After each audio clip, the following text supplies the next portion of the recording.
On November 26th, 2008, the first signs of the Dogscape would emerge. It began as a thread posted on the SomethingAwful forums, specifically the Fuck You and Die board, where typically anything goes. The thread was titled, "The Dog Flotilla Drifts Aimlessly Down the River," created by user Jonasavia, with his OP reading, "Waves gently lapping at its side. The water a calm blue echoed by the sky above. 10 million dogs." It got the sort of responses you may have expected. John even followed up with a smoke weed every day meme, but he soon continued on posting about the wave of dogs. 100,000 dogs per flotilla. A massive, mobile, caninous wave. Ears standing high, ears flopping low. Dewlaps dribbling with spittle, wagging, barking, jumping, or still. Eyes ahead down the waterway. I opened my door. Dogs. Heard a rustle in the medicine chest. All that was left was a half-eaten milk bone and a bottle of my own tears. Obviously, some of these messages were clearly comedic. Others in a really unhinged way. But the through line was a world threatened to be consumed by dog.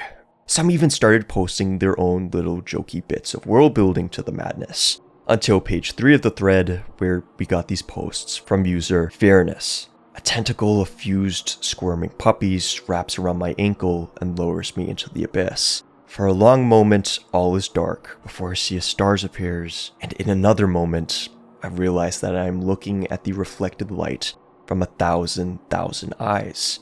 Immediately, the full force of the dog mind is assaulting my consciousness, and my psyche can no more hold against that terrible strength than a spider's web could stop a charging bull.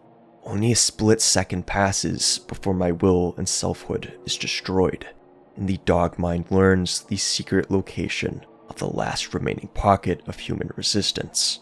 I sit in the center of the human high council, buried deep beneath the earth's surface. "Well?" asks the elder. "Was your mission a success? Did you learn their weakness?" I open my mouth to answer, but cannot. The council watches in horror as my body jerks and twists and twitches, blood running from my eyes, nose, and ears, before I burst open in a shower of viscera and dozens, hundreds, thousands of yapping dogs pour from my shredded corpse. Sirens blare throughout the stronghold, and jackbooted shock troops storm down the corridors. "Security breach, security breach," the speakers say, in the dispassionate voice of the defense computer. "Code 148, code 148. Which was 148? Dogs in the ear ducts? The howlers? The puppy flood? I couldn't remember, so I just hid, clutching my family tightly and cowering in my room. The walls and doors were solid steel. Every possible entrance was locked and bolted. No passageway between our shelter and the rest of the complex was large enough to allow the passage of anything larger than a dust mite.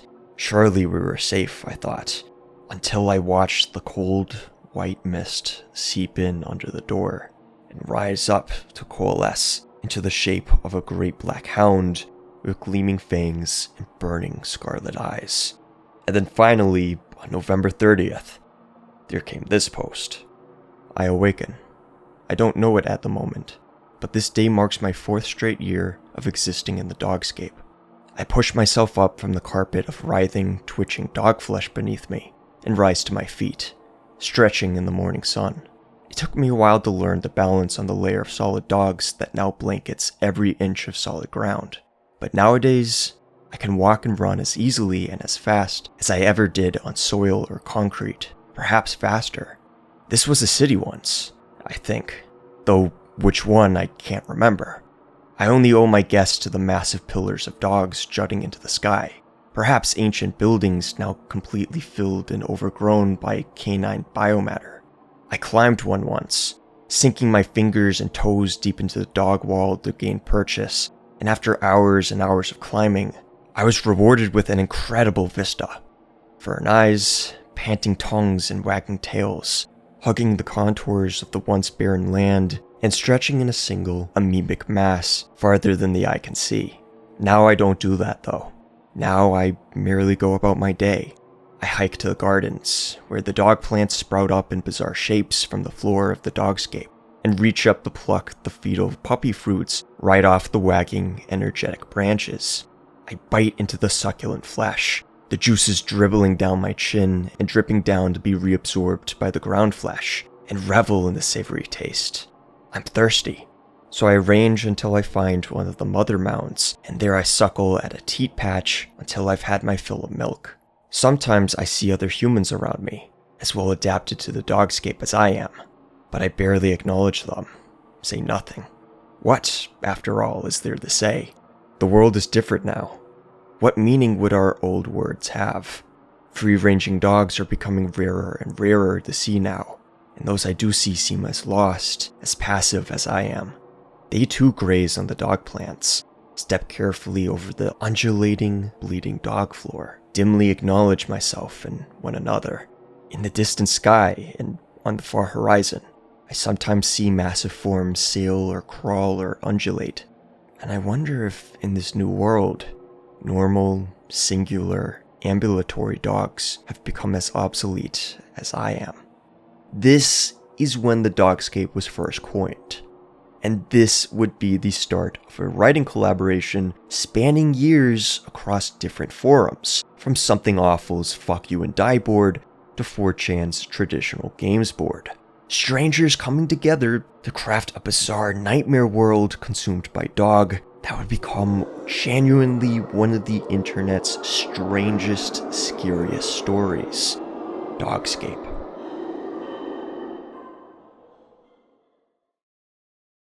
So, for a little bit of personal context, Dogscape was one of the internet creepypastas that I grew up on that left a mark. Yeah, there was Slender Man, The Rake, Jeff the Killer, which I can't believe there was a time this freaked me out, but then there was Dogscape. Young AltFall was not prepared for Dogscape. Probably shouldn't have been reading it, to be honest.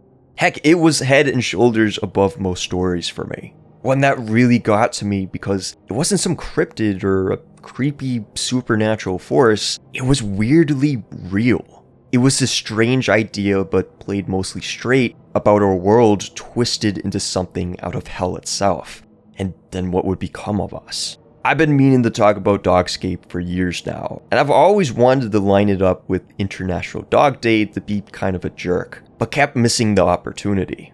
I've missed it so much, we're already coming up on a year of Creepcast, my beloved, covering the story. So it's about time I deliver.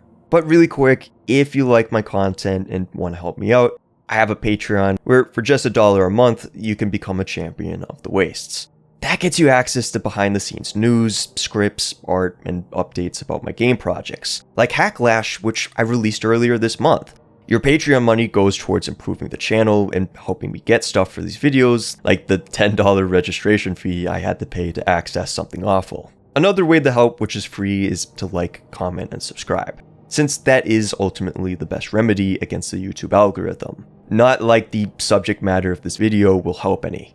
Any support from you guys helps, and if you got ideas on what I should cover next, let me know in the comments below. Now, the last thing is, before I continue, I did want to make the disclaimer. This video is going to contain some mature and deeply uncomfortable subject matter like sexual assault, bestiality, and child murder. So if those topics are too much for you, you've been warned. We've already covered the inception of Dogscape in what's considered the first log of the Dogscape canon. This being a collaborative effort, there were multiple posts made for it, even from Log 1 writer Fearinus. But not all of those posts became part of the official canon. Said canon is the Dogscape creepypasta that people know today, comprised of 14 different logs you can find floating around online. And that's what I'm going to be focusing on throughout the rest of the video. My plan is to cover each log and eventually give my thoughts on the whole story. So let's start with log 1. This is where we saw the name Dogscape come about, and the firm idea of the Dogscape canon gets established. In place of a flotilla invasion of dogs or whatever the hell was going on through John's head, there's a fusion of dogs and dog parts stretched across the surface of the earth. The tone was clearly more serious here, presenting a pretty existential narrative of its narrator. Human survivors don't seem connected, they don't talk to each other. The story ends with the narrator wondering if Singular creatures like him and the lone wild dogs he sees not absorbed into the dogscape are obsolete in this new dog world, as he speaks of looking into the horizon and seeing flying and crawling forms. What the hell are they? We don't get to know, and frankly, maybe we don't want to know. And that's not even getting into what we learn about the dogscape through the descriptions. It's not just a world and its buildings covered in dog. It's as though the world itself has been corrupted by dog. There's a literal living ecosystem that has dog plants with wagging branches that have fleshy fetus puppy fruits you can eat. And then of course, you get the giant dog teats people drink from. For such a strange, silly concept, it's a surprisingly strong start that gets you immersed in the world and ready for the horrors ahead. Trust me, they're coming. If you think the fetus eating and tit drinking is messed up, that's not the worst of it. Log 2. I dug down once, down beneath the dogs, beneath the hair and the ears and the barking. It was hard and took a lot of planning. I had to destroy one of the dog trees with my hands, rip out the twisted, yards-long communal spines that served them as branches, and lash them together with tendons and skin. But soon, I had tools. Pitchforks, spears, shovels. I picked a spot where the dog floor seemed shallower and set to work. The blood started spurting when my spear first broke the surface, and didn't stop for hours and hours and hours. I was drenched in gore and viscera, covered in flecks of bone and meat and brain.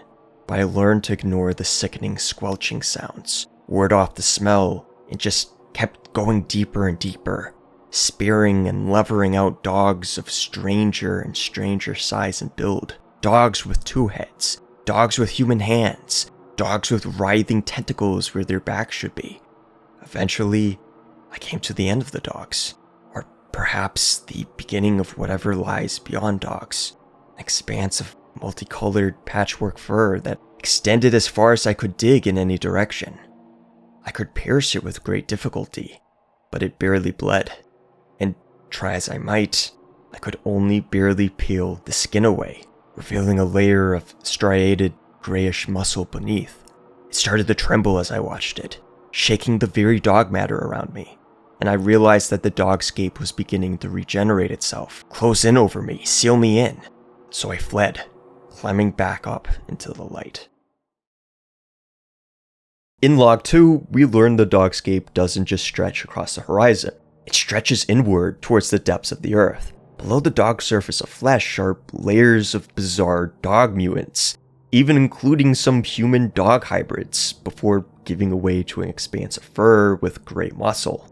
Before he can try to dig deeper, the narrator flees before the hole he's made in the dogscape regenerates and traps him. It's a simple story, but it provides a couple of disturbing answers on why people can't destroy the dogscape. Not only is it challenging the dig, the meat and flesh dog ground are self-healing and regenerating. And though it isn't stated yet, the dogscape can consume people, fusing them into it.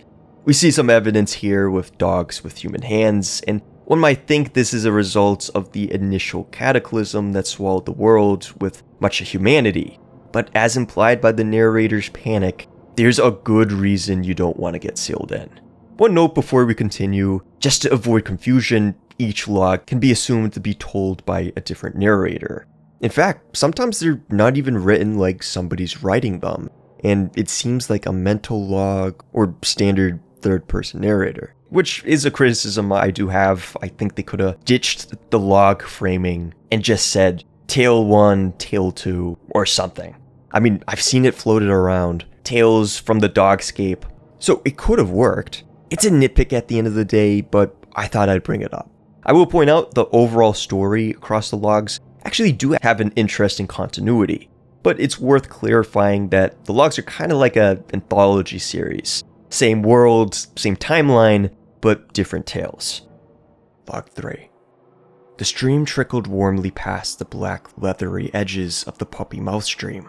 The saliva waters churned as they flowed from the bed of the stream, lined with the ever-lapping tongues of eager, greeting puppies.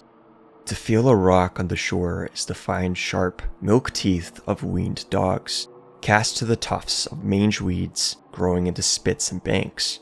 The head of the stream is split by a single mound of golden fur, like an upholstered boulder set with a large golden eye that swerves to see passing visitors. The waters will bubble and froth should the eye see you. The tongues lap nervous, loving greetings with gurgled yips.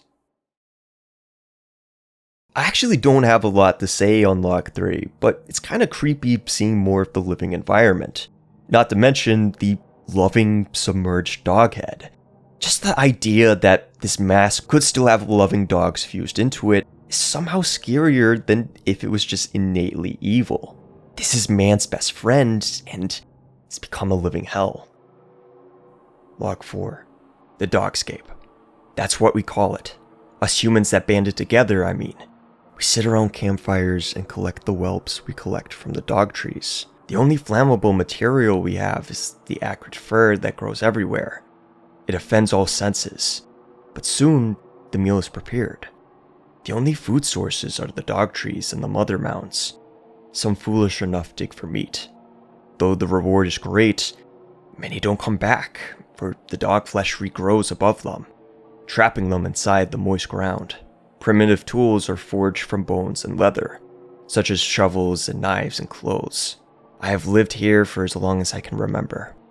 There are faint shimmers of the time before the dog flesh, but what use is there dwelling on the past when it cannot fill our stomachs in the present? I am our tribe's scribe. My name is Doc. I used to have a real name, but it escapes my memory. I record all of our findings and knowledge in my leather pages, using dog blood as ink. There were times when there were more of us. The tribe started with as many as 60 people. Now our numbers are as few as 20. Our leader is Keith. He instructs us to find food, build shelter, and bring fire. He abuses his power, taking 5 wives and eating more than his share of the food. But those who speak against him meet death in the night. It is hellish, but there is no other choice. Without guidance, we will die out here. So we must remain under his leadership. It has been 2 days since my last writing. I am lucky that Keith cannot read, for if he had seen my statements about him, I would be dead.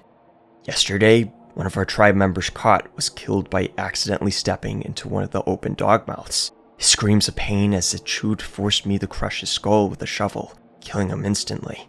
The bastard Keith claimed Kaut's food ration as his own.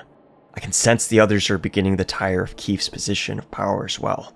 Nobody spoke a word at that night's feast.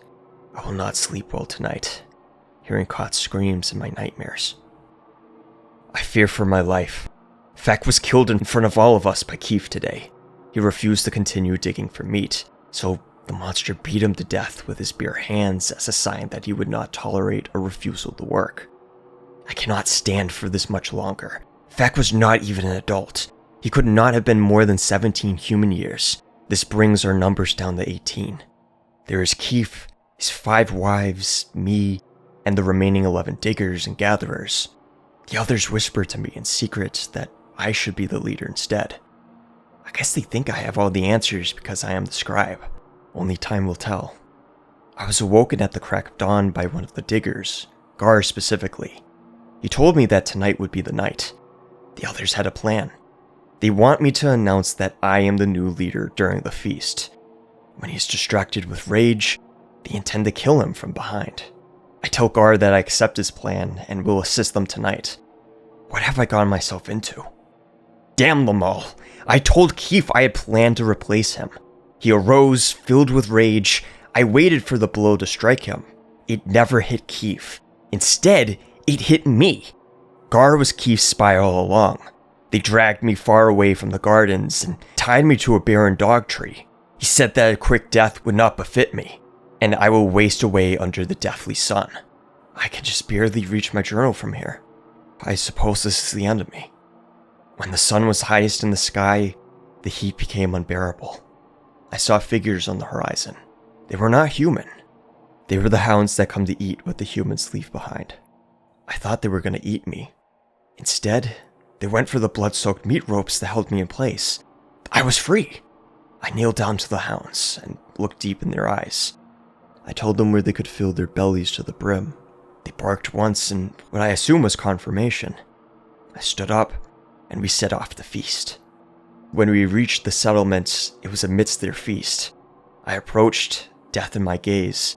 Keith was shocked and angry. The diggers and gatherers were quick to his defense. I guess he bribed them.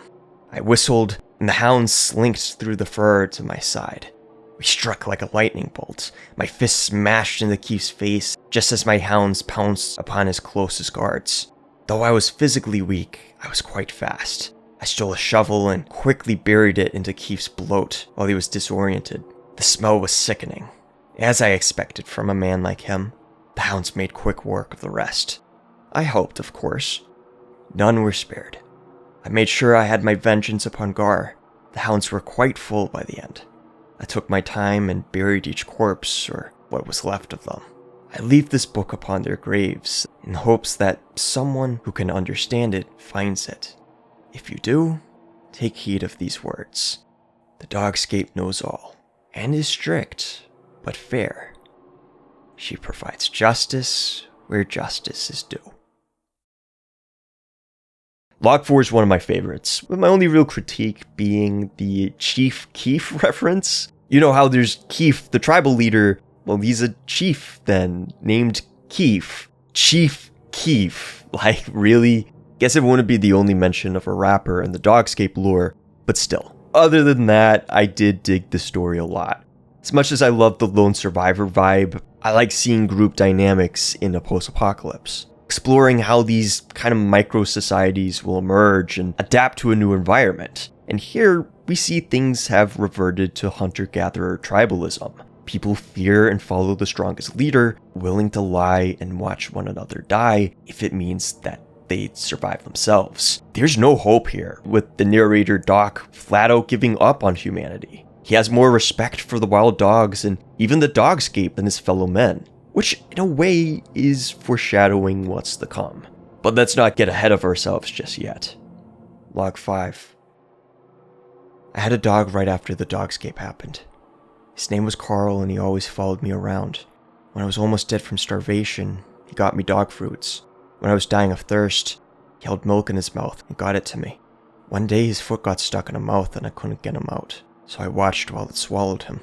A few years later when I went back, Carl was right there, but he was stretched out. I went to pet him, except it wasn't him, and he bit me and wouldn't let go. I wonder if people can be part of the Dogscape too. I miss Carl. Log 5 shows one of the consequences of stepping into a dog mouth, which is to get consumed by it, be it literally or absorption-wise. It's very unpleasant stuff, poor Carl. And we do get that line, I wonder if people can be part of the Dogscape too. We know the answer, but we haven't seen the process of how yet. Let's see if things stay that way as we read. Log 6. All is one in the new truth. The dog mother is vast beyond imagining, and requires many to be kept comfortable and clean. We chosen do not go unrewarded, however. In her vast wisdom, the matriarch gives all we need. We sup from her vast teat, a hearty meal unlike any other. It invigorates and nourishes us Canistodians, and gives us more than we could ever have wished. The time soon approaches, though, to find new workers. The metamorphosis is upon many of us, and soon we will join with the glory of the dog mounts. We are so different from the others as they shuffle about down the photo groves. Many of us have a thick coat already, and old Lawrence has already begun to walk on all fours. Soon we will shed our mortal selves and be part of the dog mother. Our mother. Log 6 is where stuff gets weirder. There's clearly some sort of tribal cult that's come to worship the Dogscape as the dog mother. I mean, back in Log 4, Doc called the Dogscape a she, and with the dog tits and parts people rely on to survive, it's not too out there that people would give it that feminine character. Or heck, even compare it to a caring motherly figure, even if it's just copium. But here, these people want to become one with the dog mother, and if the narrator is to be believed, some of these dog mother worshippers are even growing dog-like. Some have thick furs, and a guy named Lawrence is walking on all fours. Now, this could be a case of an unreliable narrator. I guess you could consider it a spoiler, but people will be fashioning stuff out of fur. So is it that much of a stretch to think this is just some crazy people choosing the weird dog and then thinking they're growing into dogs? It also doesn't take much to walk on all fours, but Lawrence is said to be old, so that's kind of weird he has the strength for that. Also, we don't know everything the Dogscape is capable of, so it is ambiguous. Crazy cults or genuine mutation? Time to go to the next story. Log 7. I think we knew the war had been lost the day the general committed suicide. The masses of flesh and fur just spread, like waves across the cities. We found out that whatever it was drinking the oceans and eating everything it came across. Airstrikes, tanks, bombs, it only slowed it down. We were living on borrowed time. It was unstoppable. I don't think it was until later that we noticed all the dogs were gone. Then at night, the howling. It was just too much. The former soldier's face streamed with involuntary tears as he remembered the events. He sat there, wallowing in his own emotions, telling his story to a skeleton he found. My unit, completely wiped out. I saw those tentacles and those mouths. They tore them to shreds. I ran away even when they called for help. It's all your fault! The dog tree shifted slightly. The many eyes growing around directed their gaze towards the psychopathic man. You ruined everything! You killed my friends, my family, goddamn everyone! He ran and stabbed one of the eyes with a bone fragment. A howling noise emerged and a nearby dog tree swatted him several yards. He broke a few ribs when he hit the ground. He coughed a bit of blood and got back up and charged again. This time, he ran towards one of the open mouths around and kicked several of its teeth out.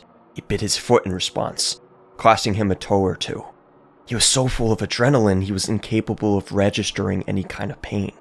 He beat and tore and bit at the flesh with his bare hands until he was knee-deep in blood and gore. One of the tubes he tore spilled some sort of digested fluid all over him. It burned, but he had to go on. He dug and dug with his bare hands until the ground started to close above him. He kept digging until he found them, the heart and brain. He laughed at his fortune of finding both of them so close to each other. He jammed his hands deep into the gray matter, disturbing the contents and slowly losing oxygen in his tunnel of meat. He gasped and clawed at the heart. Tearing it out of place, he collapsed and blacked out. He awoke to many tentacles burying themselves in his body. One hit his spinal cord and fused with his brainstem. A flood of thought hit him all at once, as he suddenly became one with the Dogscape. More tentacles connected themselves to his vitals as he became assimilated.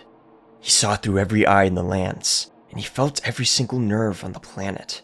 The healing factor continued tearing him apart and adding new pathways and connections.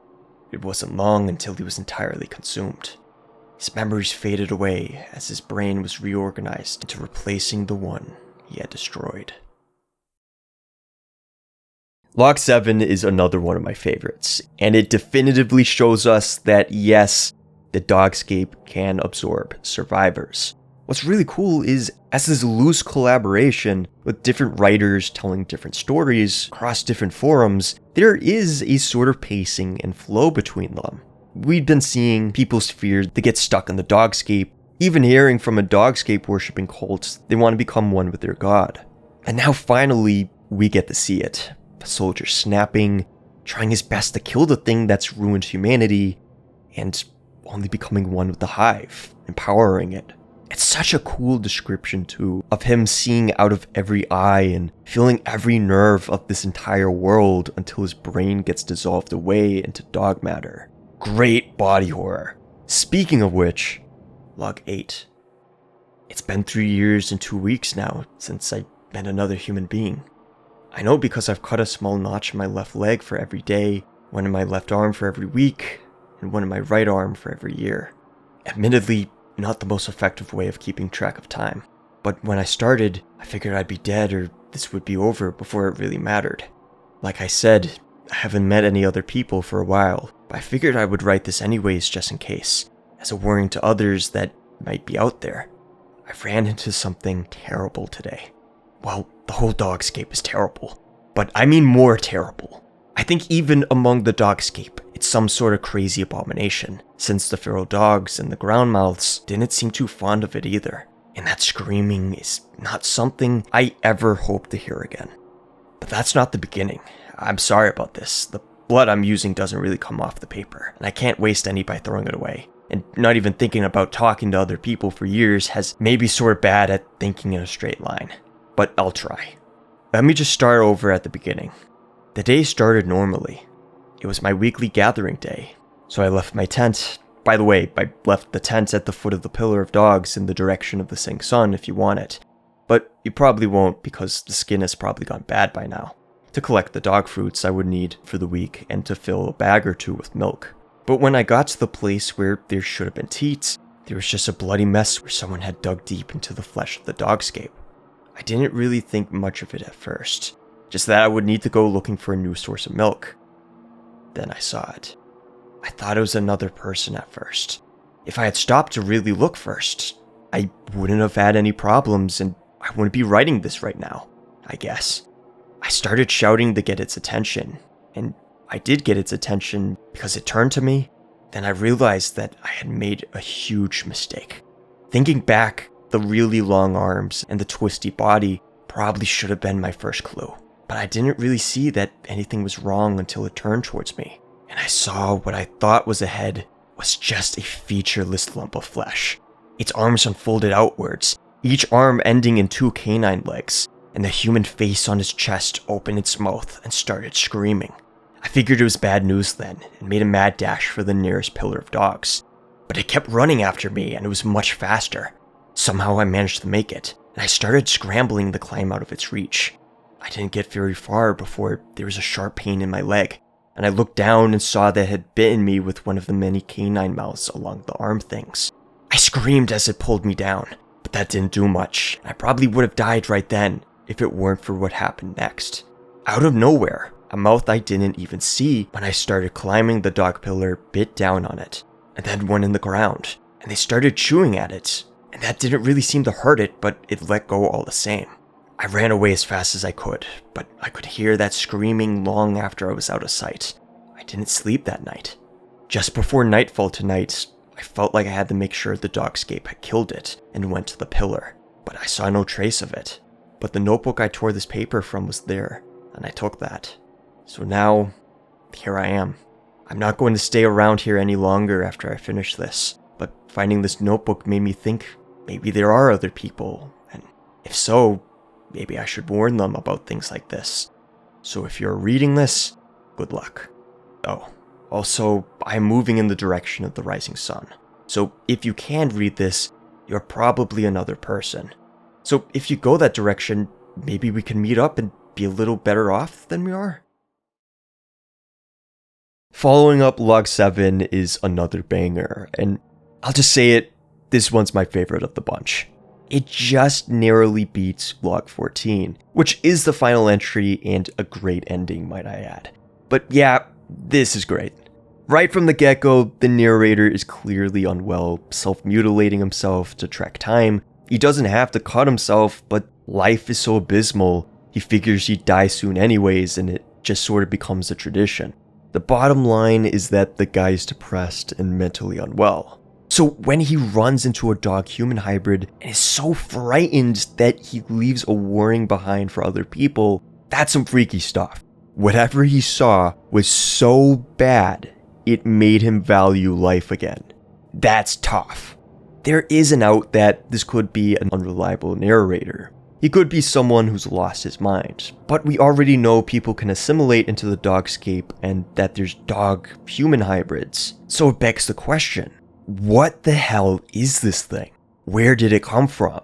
Kinda like the cult transformation from Log 6, it's not answered. It's left ambiguous, which for some may be annoying, but I think it's very effective here. We see this nightmare abomination, have no clue what it is, how it came to be, and it's never seen again. The only thing I could think of is maybe it's similar to what Log 1's narrator saw with those massive sailing, crawling forms in the horizon sometimes. Maybe there is some way for the Dogscape to detach parts of itself which have independent life, or otherwise the Dogscape spawns hellish mutants like this. Again, it's not really clear, but it leaves one hell of an impression. Log 9. Ticks are the only thing that seem to like this place. They're everywhere. During the evenings, I can see massive clouds of the bastards flitting across the matted surface, making the flesh of the Dogscape quiver as they drink their fill. Sometimes, candid legs of various size and deformity burst through the surface to scratch at them. It doesn't work. All the Dogscape gains are vast stretches of scar marks, which the fleas feed upon. Sometimes, I rest on the side of a large outgrowth only to realize it's a monstrous tick. They latch onto one of the deep arteries of the dog flesh and endlessly leech of the New World's lifeblood. I saw a man once. It was hot that day. I was making my way for a dog pillar and saw him in the distance. He wasn't moving, and as I approached, I saw why. He was covered in ticks. Not a single spot on him was clear. What little clothes remained on him were stretched over the fuckers. There was no wind, so all you could hear was the faint scuttling of their tiny legs scratching against their ludicrously swelled bodies. He must have heard me, because he opened his mouth and tried to say something. His voice was raspy, and his mouth was red, but he did manage to say one word. Itch. Introduced in log 9 are the ticks. I hate ticks, so I hate this entry. That's just how it is. I do have a bit of a theory here, because obviously ticks can't blossom as big as the narrator says they get. I think they're some sort of bioweapon that were made to counteract against the Dogscape, which clearly isn't working, and they'll go for anything with blood, man or dog included. Could be wrong with that. Drinking the dog blood could be mutating regular ticks into these monstrosities, but it's never said. Now, this leads me to the next entry, which is easily the most controversial in the Dogscape canon. Log 10, along with Log 12, are the reasons I gave a content warning in this video. Log 10. Today is the 5th day of the 12th month of the 654th year. Ours is the final generation.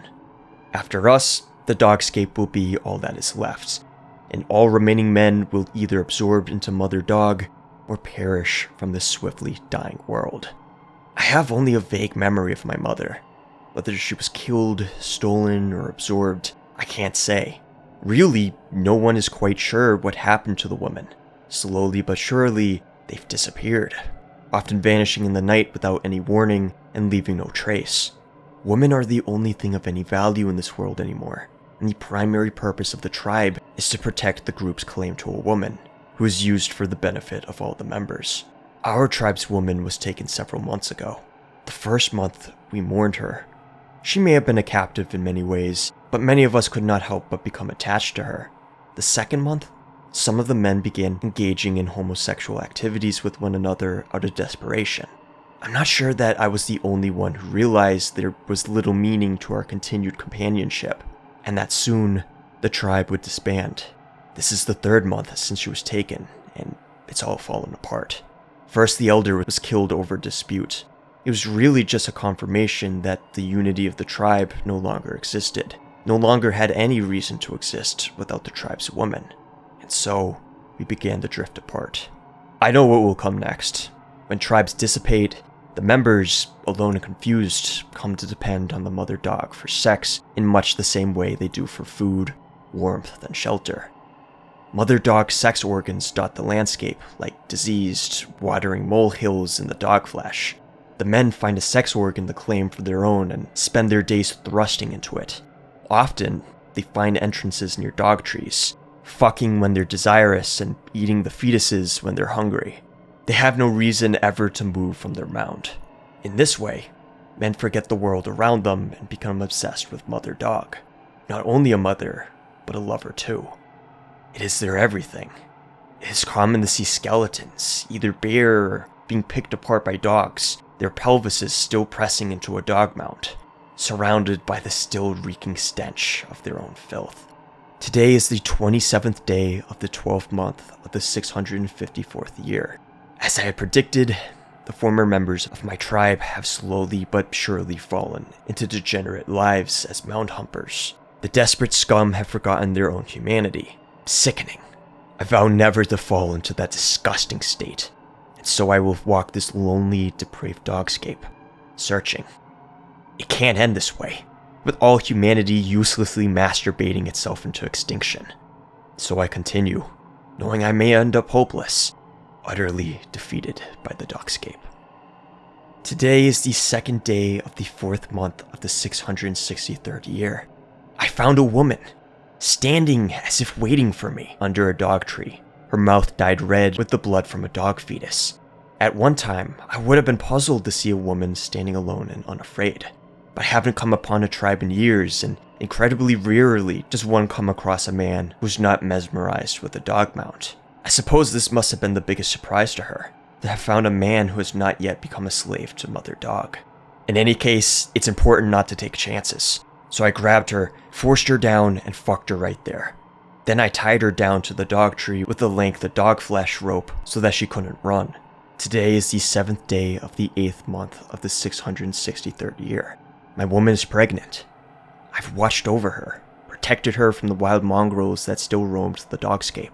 When the swarms of ticks came, I covered her in a hide.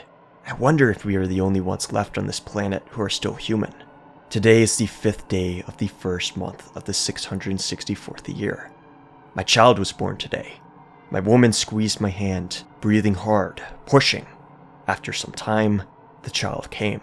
A healthy, normal female infant.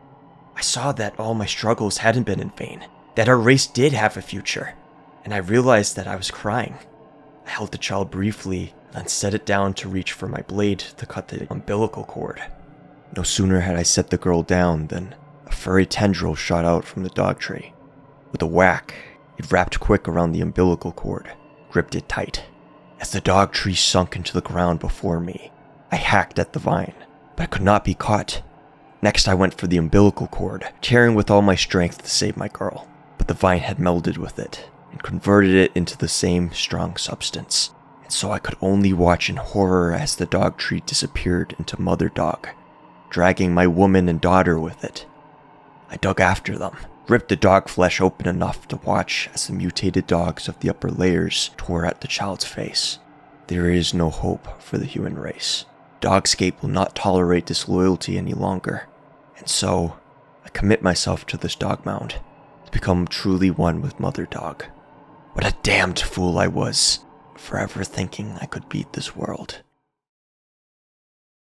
To me, Log 10 is kind of the turning point in Dogscape. It's what makes the series as dark as it is, through what occurs and what's going on in the continuity now. From here on out, the story is now generations post-Cataclysm, where the Dogscape is actively stealing human women and children. Men are giving up hope of reproducing, finding solace in one another and the dog mounts. Literal dog vaginas they spend the rest of their lives screwing, even dying inside of. It's an interesting and disturbing development seeing the Dogscape grow more hostile, and my question is, what do you think the reason for that is? Was the Dogscape always hostile and intending to do this, like it's now better able to use itself to do so, to harm humanity? Or did it grow hostile against it when it saw over generations what mankind was becoming? The tribal cults and psychos losing their minds to the world, not to mention digging into its flesh and eating its fetus fruits. Maybe it grew to hate humanity because of what it was turning into, even before what this chapter shows us. Some of the dogheads seem pleasant in earlier stories, but maybe the relationship has soured over time. Something else I wonder about the Dogscape is, did it sense the baby being born and acted out of instinct, like a sick version of self-defense, or was it more than that? Did it intentionally wait until the woman gave birth to kill her and her child, as an FU to the guy? Either way, it is messed up, but that's this whole story. What men have devolved into. Even the narrator, who was part of a bad tribe, there's no skirting around that. He wasn't a good person to begin with. But when he left, you'd hope he'd be this sort of beacon of light in a dark world. Yeah, that he's the sane one. He can make a difference and be different than his tribe. And then he rapes a girl, loses her and his child in the worst way possible, and literally becomes no different than his tribe, who are screwing dog vaginas until they die. Something I'll note is that his hope for humanity is literally ripped apart with the death of the woman and child, who gets its face torn apart. But there's also our hope of humanity sort of torn apart when you see what the narrator is doing to continue the human race. In place of any love or attempt to love her, he makes this primal, disgusting move that in the end is all for nothing. It's a fucked up, edgy story, and I like it, but till this day, it's what makes Dogscape as controversial as it is. Go to any site, be it the creepypasta wiki or the creepcast subreddit, and you're gonna find people inevitably call the entire story out because of this single part alone. Even though there were multiple writers across multiple forums, it's this story that makes the whole thing considered misogynistic or 4chan coded. I will say the critique that Dogscape doesn't have female characters other than nameless, faceless victims of men is a critique I can get. Especially with this being an anthology, you could do anything between the stories. And I do wish there was at least one story from the perspective of a woman, which would have been a lot of hell better than the perspective we're about to get in log 11. I have some words about it, believe me. Seriously though, imagine a log from the perspective of a girl growing up in a world of mother dog. How would she view the world or the men around her? What dynamic would there be? Would they even teach her how to read and write? Maybe she's forced to learn on her own how to read and learn something she shouldn't. There's a lot of potential there for a scary, empathetic story, and it's not told, unfortunately. But at the same time, I'm not going to crucify the writers or call them chuds, because honestly, I just don't get that vibe from the story. Even with log 10 here, this writer doesn't make me feel this is chud-coded.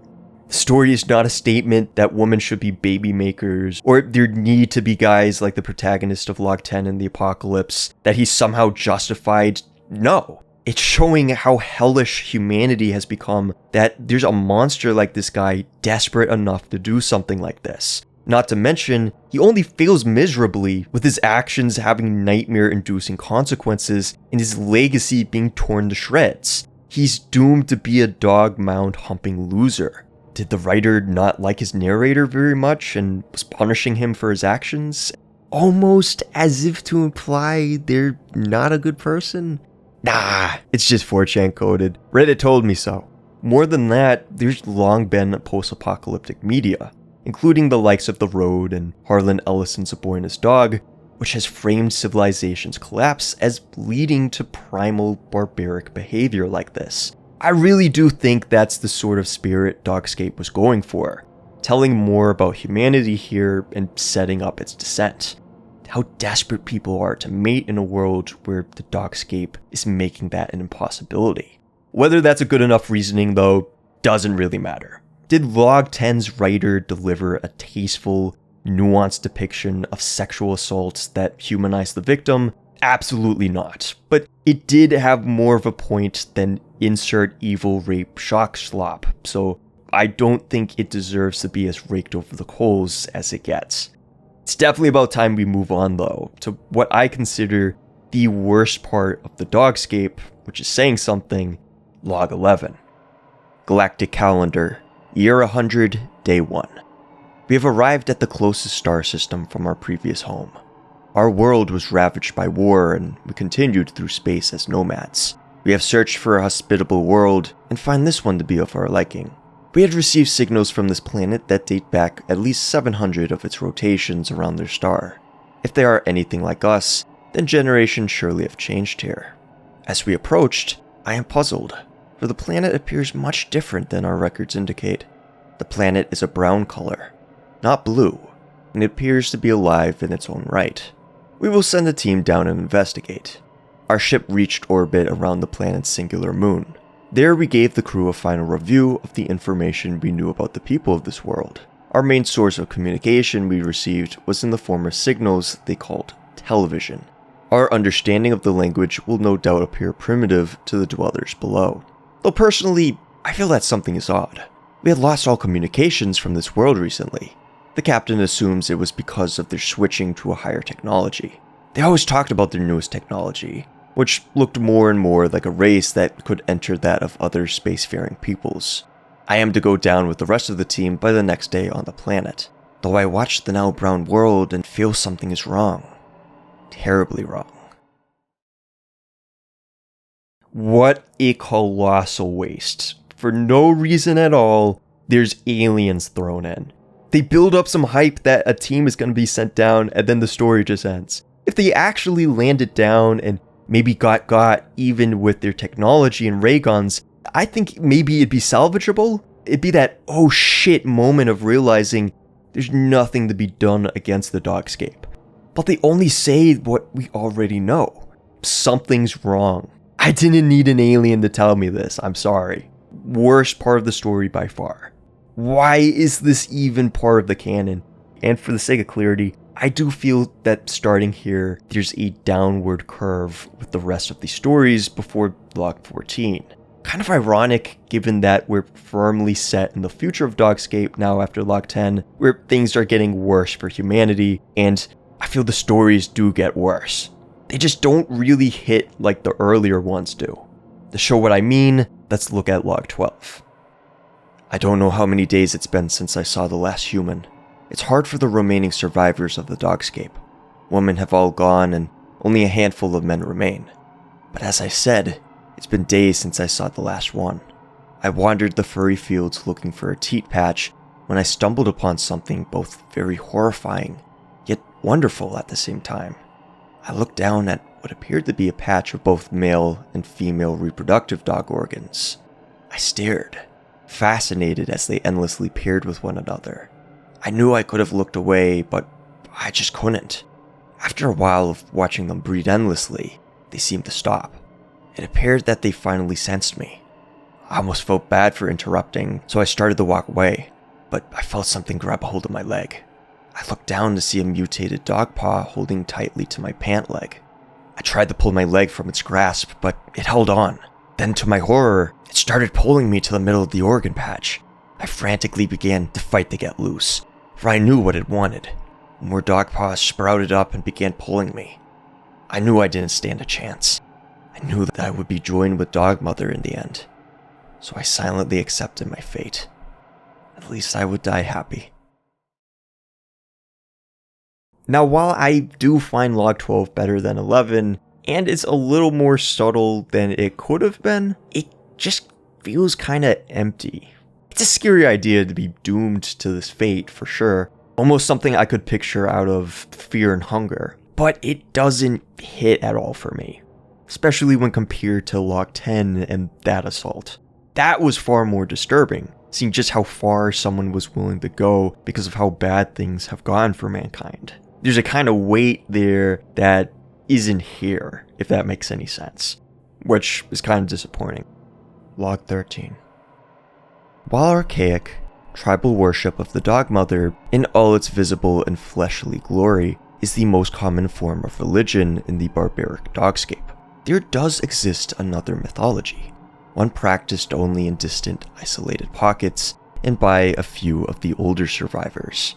The exact details change from tribe to tribe, year to year, but the basics never change.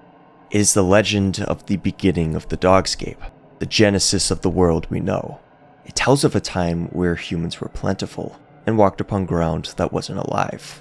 There is a god, or a demon perhaps, a dog that lived amongst the humans that was even accepted and provided for by a human family. But it was no ordinary dog. This beast lived for over 50 years, while canines of the time rarely lasted more than a decade. It was greatly powerful, more in control of its owner family than they were of it. They say it went out at night and hunted human prey, bringing back large collections of bones as trophies to its home. But the humans tried to ignore it, convinced themselves that it wasn't a problem. Soon though, as the origin dog reached a century of age, it became increasingly powerful and unlike others. There were more strange disappearances and even attacks during the day. Vehicles were found with deep bite marks through metal, and homes were burrowed into from below. The government of the time, many times more powerful than any chieftain of today, captured the Hellhound.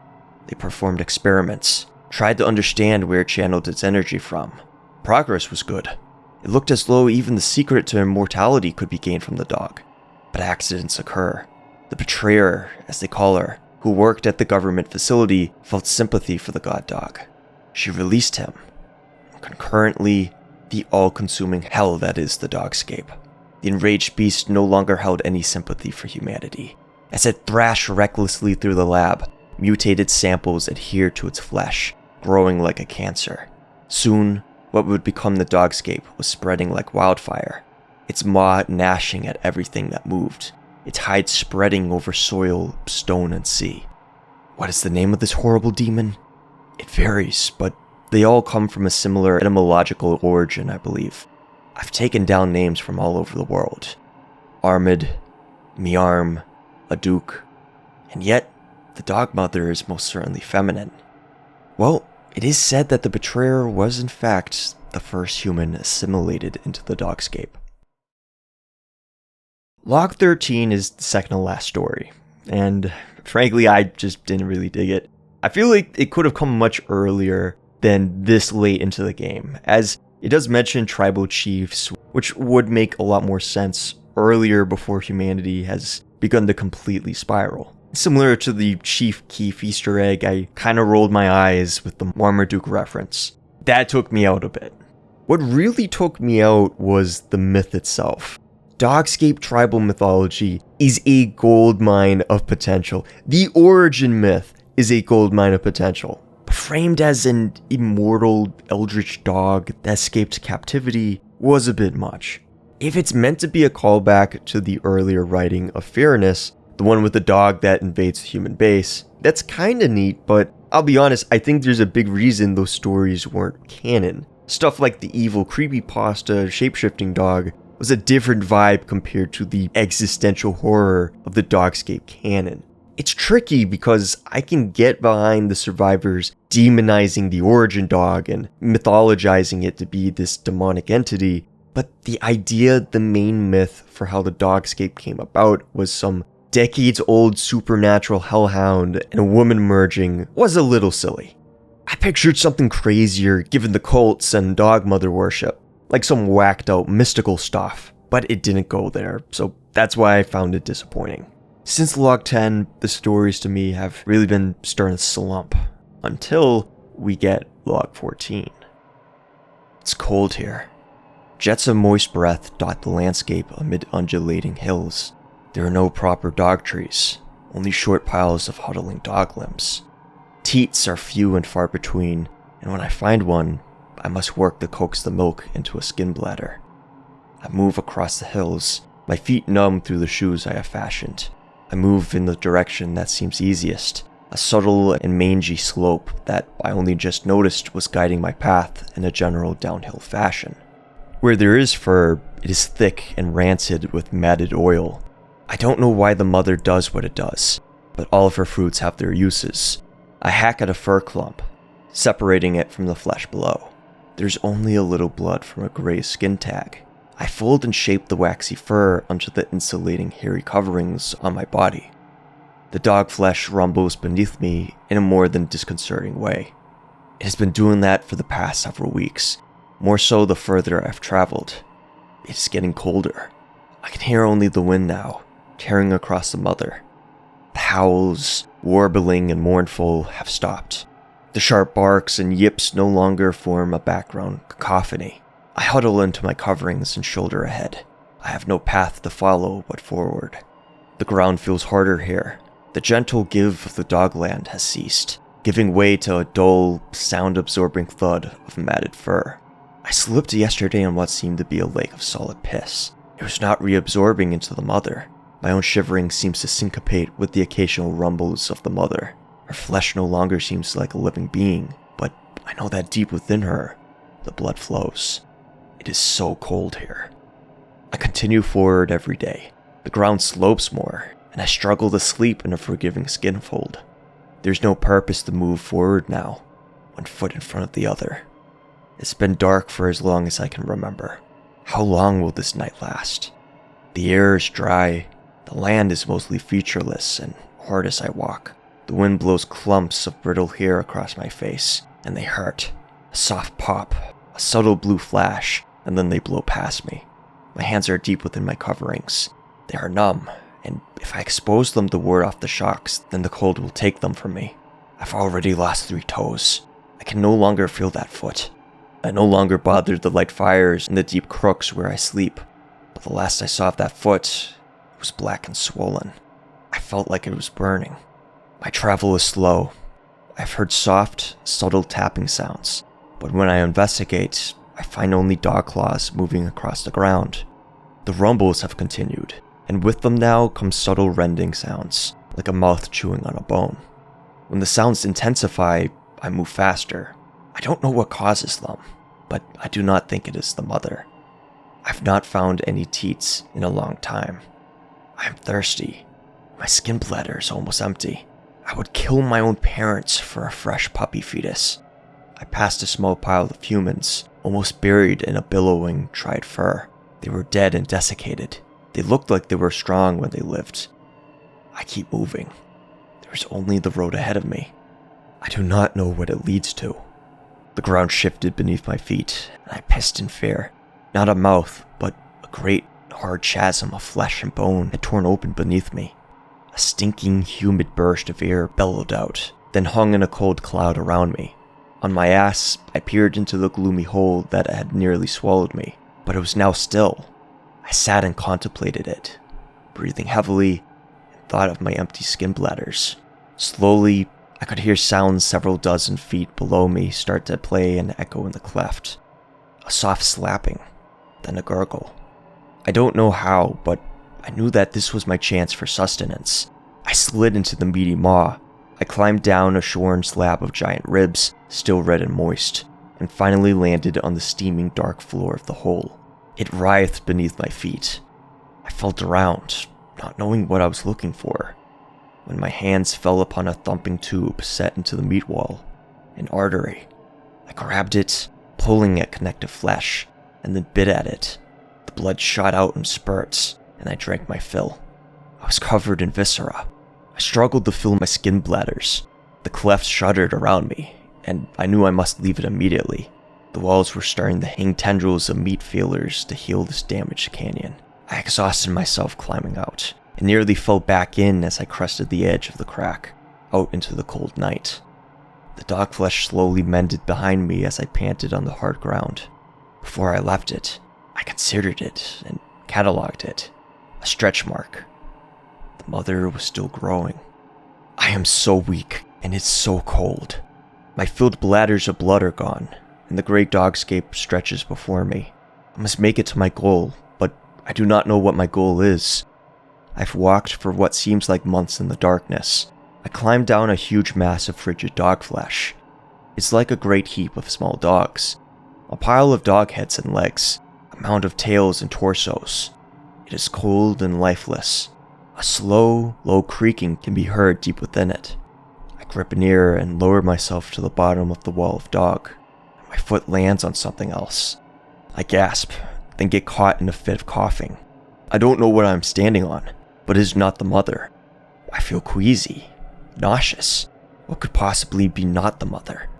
It's frigid and hard, but I scrape at it and bits of dandery coldness come up off of it. I hold them close to my face and my breath turns the stuff to water. I try to eat a handful of it, but it is so cold that it robs me of almost all of my remaining energy. The moisture trickles down my throat. It is good. I look behind me at the dog wall, with its exposed, frozen bones and happy-looking faces, then ahead of me at the featureless dark. I am too far gone to turn back now.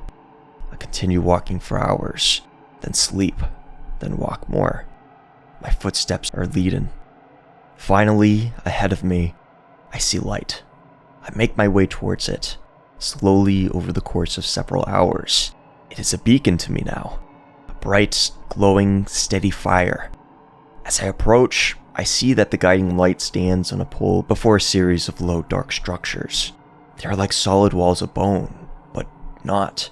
They are not of dog flesh. The billowing hair and cold, dandery water pile against the sides. I know that this is what I was destined for. At one end, near the light, is a dark panel set into the wall. On it are markings placed there by some person's hand, but I do not know what they say. AIS-1 and entrance. I shoulder against the panel, but it barely shudders. I try again and again. I am renewed with purpose by the discovery of this place, but I am weak from my travel. I lean my back to the panel and slide down it, exhausted. My back catches against a low bar set into the panel, pushes it down, and then clicks. The panel gives way and I fall into the darkness within. I'm in a small, dark, dry cave. It is alien to me. The wind blows debris and fur into the room with me. I look around. Strange, dark masses seem to layer at me.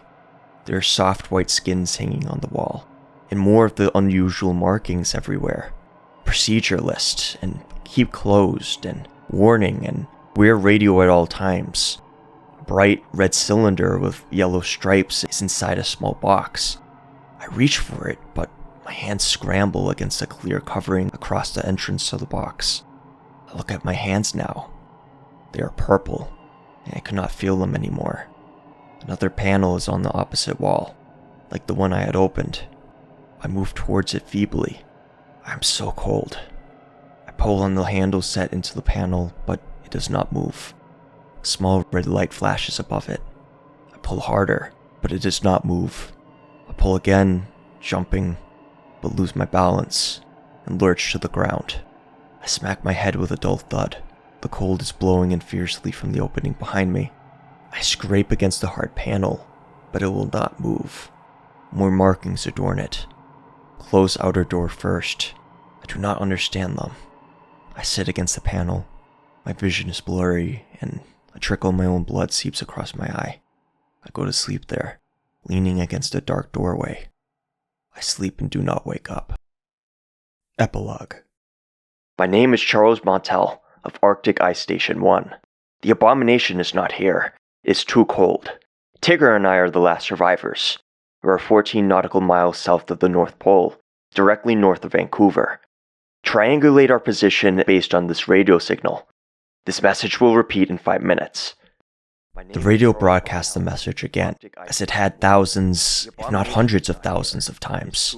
A cold, dead, desiccated body sat huddled before the radio systems in a chair. At its feet lay the curled, dead body of a mutt.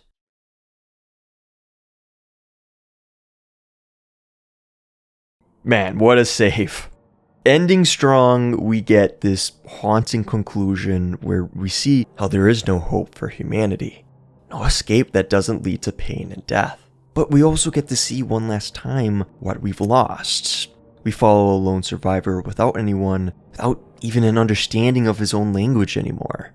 And finally, after he's dead, we see a remnant from a different time, a dead man and his companion, which is a reminder of what dogs used to mean to us, being man's best friend.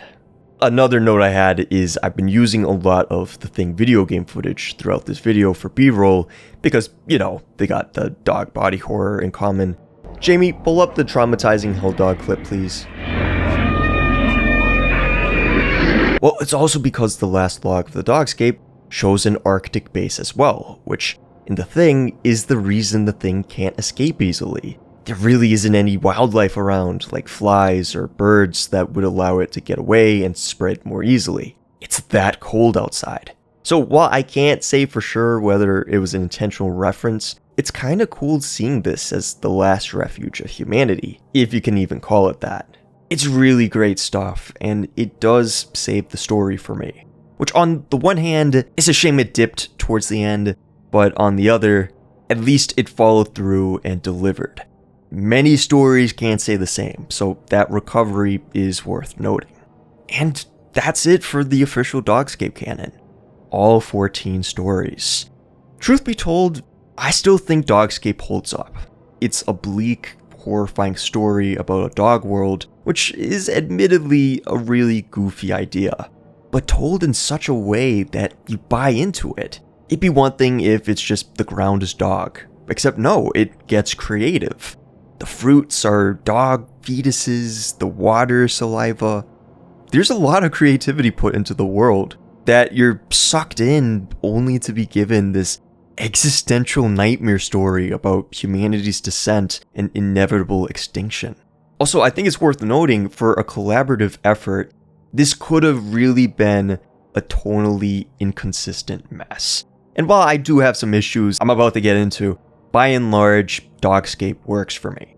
It really felt like people locked in on what this world was like, as strange as it was, giving us a narrative that evolves over time.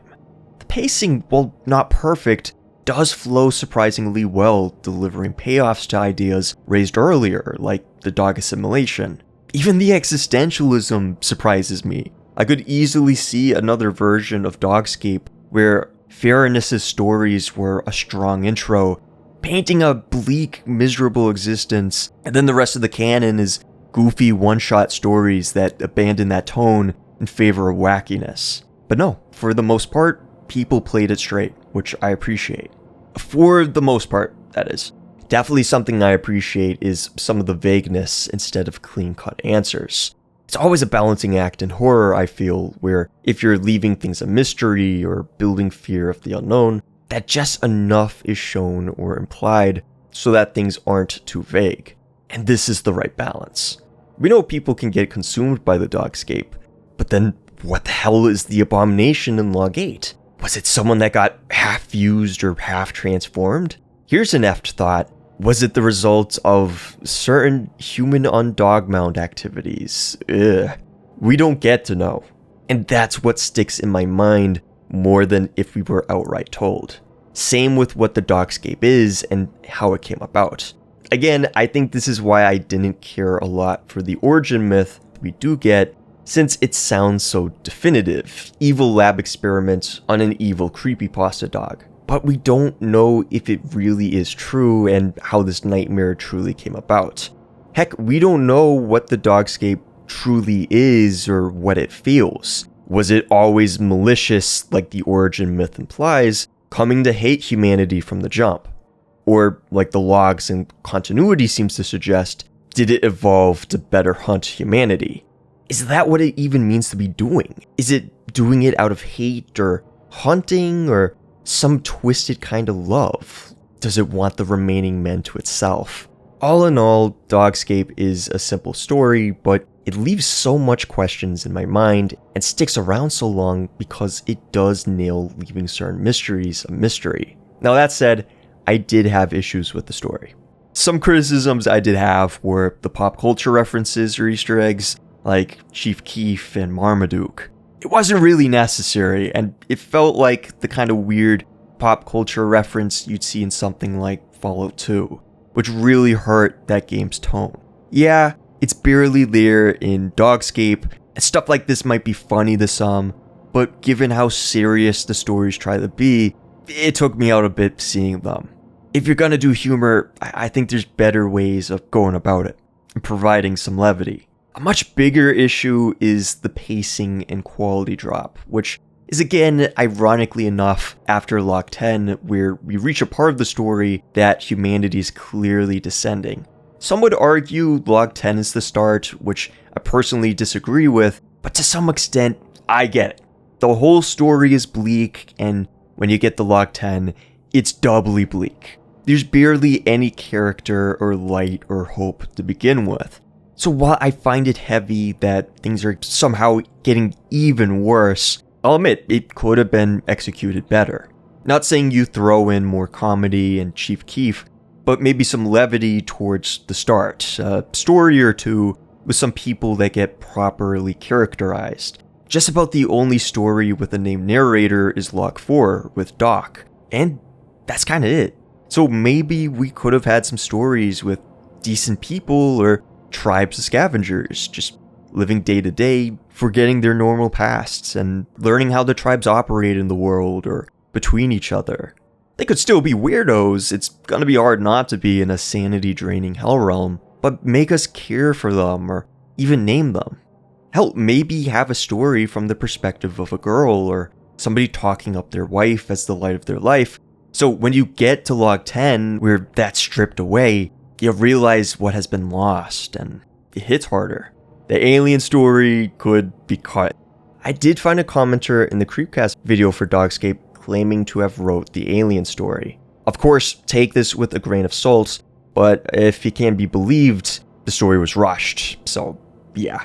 No hate to the guy if he really did write it, hope he moved on to better stuff. I probably reworked the mythos so the Dogscape origin isn't implied to be an Eldritch Marmaduke.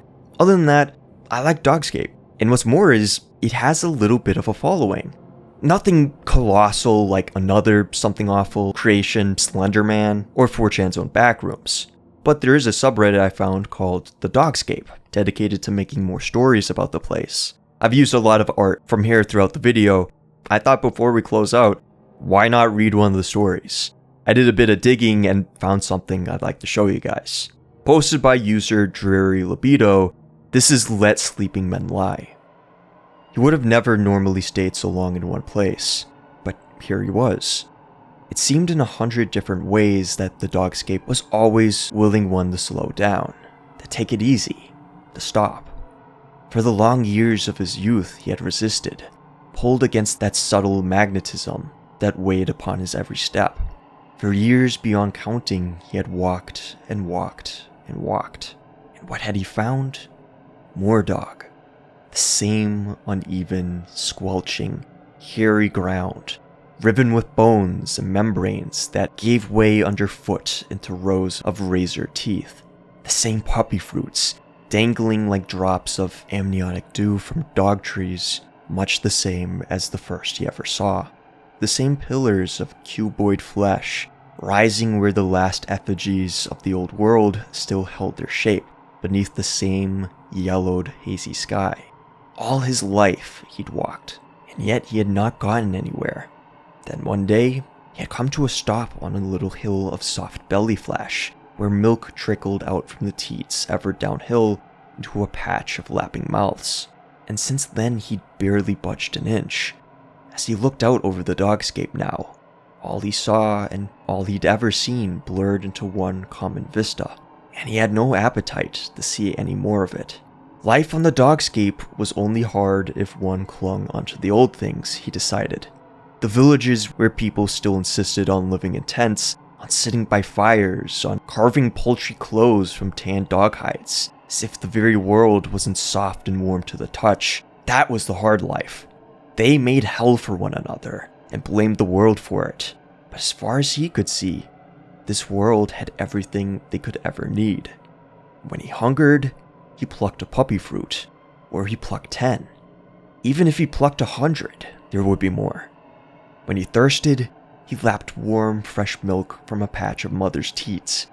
When he shivered, he cuddled into the floor and let the mismatched limbs of the Dogscape wrap around him gladly, warmed by the embrace of the dog mother herself. In those moments, sometimes, he envied the Dogscape, its unity, its togetherness. Only man were one great combine too.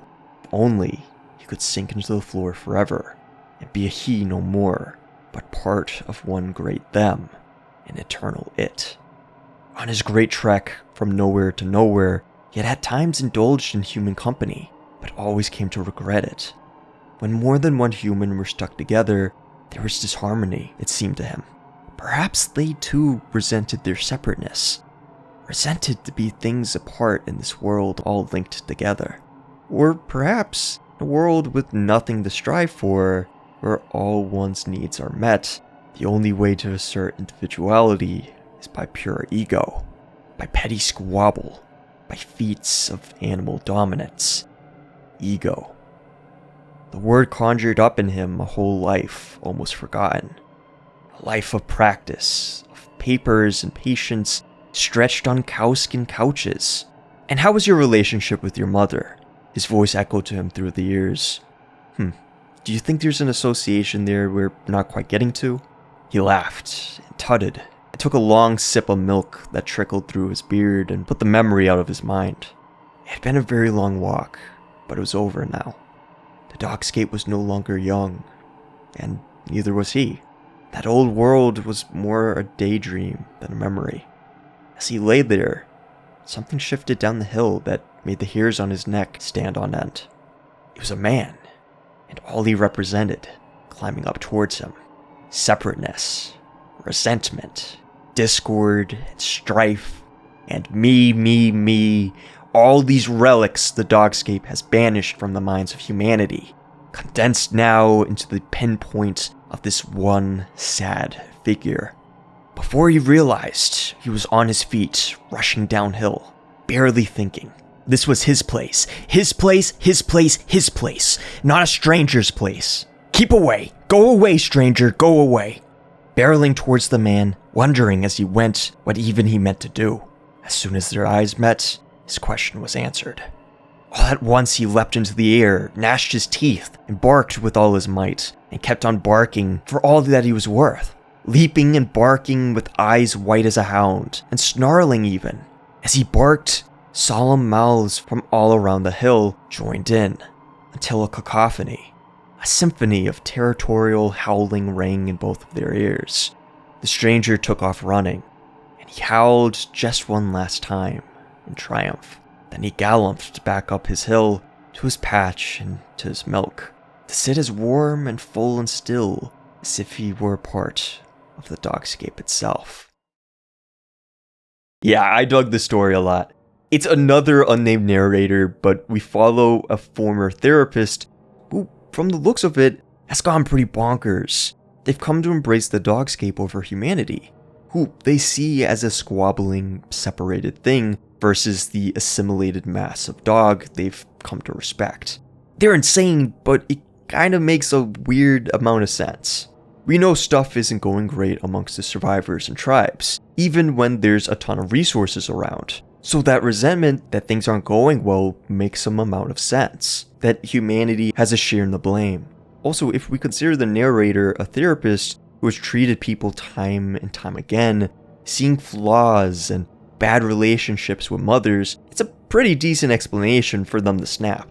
They've seen some of the dark sides of humanity pre and post Dogscape. I like that bit of storytelling that the resentment towards moms maybe makes him reassess his views towards mother dog. That's some pretty good stuff. But really, that's about it for Dogscape. I'll leave links in the description to the creepypasta, subreddit, the story, and where I found the forums the Dogscape canon was posted on. Let's pray Marmaduke doesn't consume the planet. If you liked what you saw, please like, comment, and subscribe. And if you have a Spotify account, I do post these videos there as well, so it'd mean a lot if you give me a follow there and leave a nice review. But above all else, thank you guys for sticking through this video and all your support. Much more to come. In the meantime, I hope you stay safe out there.